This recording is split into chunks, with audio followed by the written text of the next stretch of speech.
Hi poetry lovers, welcome to my channel Bella Poetry. My name is Bella and I love beautiful poetry. In the second segment of our second series, The Best Love Poetry and the Authors, the Poets that Penned It, we will discuss the life story and the love poetry of another famous, world-famous playwright and poet, William Shakespeare.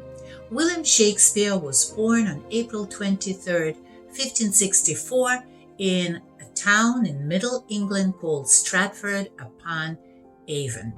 His father, John Shakespeare, married his mother, Mary Arden, and they had 8 children.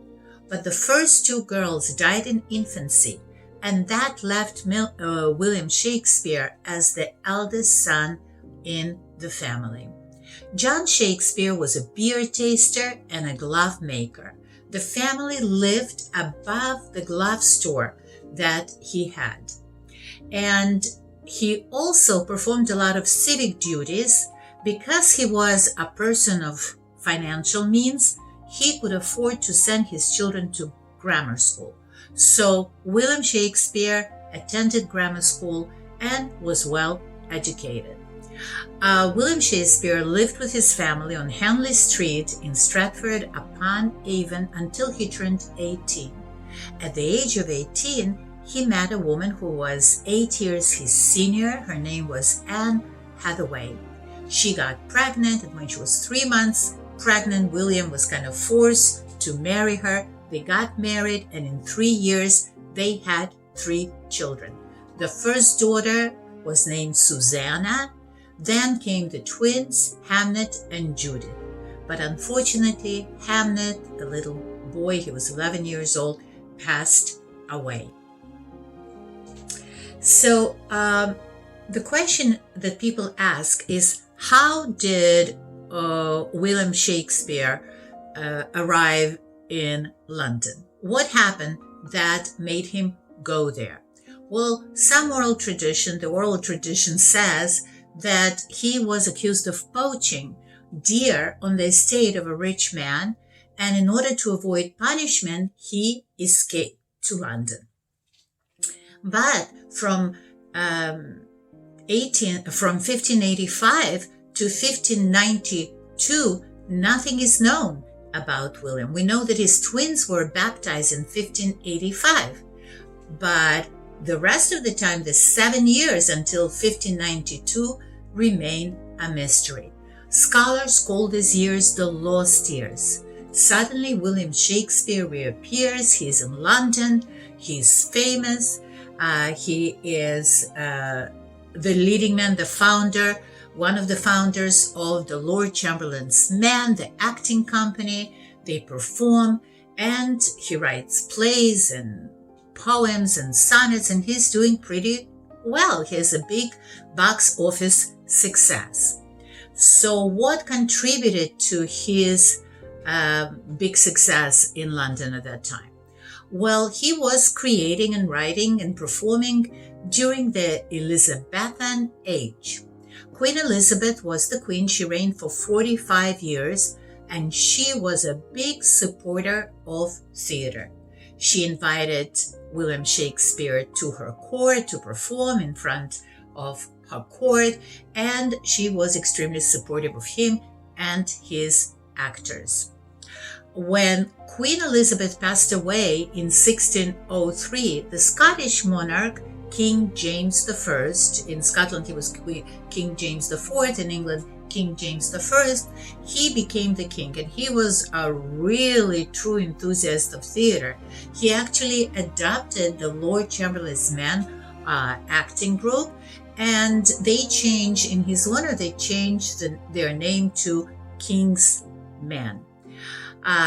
William Shakespeare wrote and produced the play Macbeth, and even acted in it in honor of King James in 1606. So we know that at that time, William Shakespeare worked very hard. He produced plays at unbelievable speed. He usually had 2 plays a year that he wrote and directed and even acted in them. During this time, he wrote his famous tragedies, King Lear and Macbeth, as I said already, and his romances, The Winter's Tale and The Tempest. He was a sharer, the part owner of a theater company, the King's Man, and then from 1599, he was a part owner of the Globe Theatre. The Globe Theatre was a theatre in London that was associated with William Shakespeare. It was built in 1599 on the south bank of Thames, of River Thames. And unfortunately, in 1613, it was destroyed by fire, just to be rebuilt again in 1614. And I have to say that during the years that Shakespeare worked, performed, wrote in London, he accumulated quite a wealth. He became a wealthy man. And in 1597, he was able to purchase the biggest house in Stratford-upon-Avon for his family. He also purchased other real estate. His father passed away in 1601 and left him his farm. So he had quite a few possessions, property, money, and so forth. I have to say that William Shakespeare did not spend all his time in London. His family lived in Stratford-upon-Avon, and he divided his time between Stratford-upon-Avon and London. It took to commute from London to Stratford-upon-Avon. It took about 2 to 3 days, so it was not an easy task, but he probably stayed a few weeks in London and then would come home to be with his family.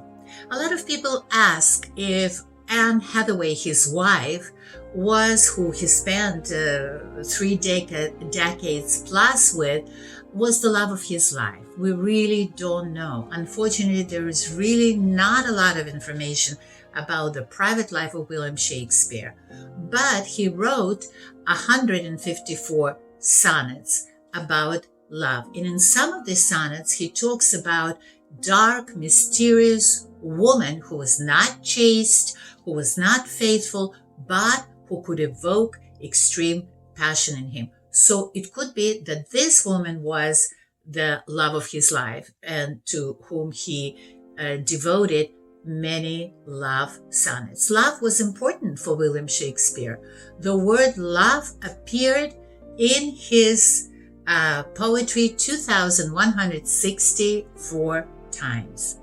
So altogether, Shakespeare wrote 39 plays, 2 long poems, and 154 sonnets. He also introduced 1,700 new words into an English language. His contribution to literature was enormous and cannot be compared.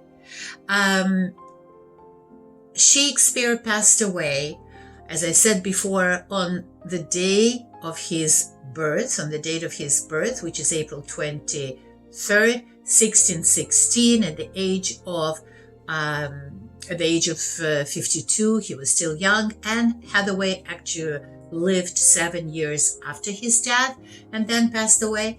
So he left after himself not just literacy that we discussed to his family. He gave most of his property, he gave to his daughters, Susanna and Judith. Some property and money he gave to his sister, Joan, and her 3 sons. And the strange thing is that to his wife, he only left the second best bed. Now, people will say the second best bed? I mean, she wasn't even worth the first best bed. Well, the scholars say that the second best bed was actually the bed where the couple slept. The first best bed was reserved only for the guests. So the second best bed was not the worst. So as I usually usually do at the end of each segment, I read one or two quotes by the famous poets. And because it is a series about love and the best love poetry, I will read a Shakespearean quote about love from his play A Midsummer's Night's Dream. Love looks not with the eyes, but with the mind, and therefore is winged Cupid, painted blind. Great quote. In other words, you don't love a person just because of his appearance, but you love a person for his goodness and his qualities and his essence. So that's a beautiful quote. And we'll finish this segment with one of the best sonnets by Shakespeare, and a very famous one, sonnet number 18. Shall I compare thee to a summer's day? Shall I compare thee to a summer's day? Thou art more lovely and more temperate. Rough winds do shake the darling buds of May, and summer's lease has all too short a date. Sometime too hot the eye of heaven shines, and often is his gold complexion dimmed, and every fair from fair sometime declines, by chance or nature's changing course untrimmed.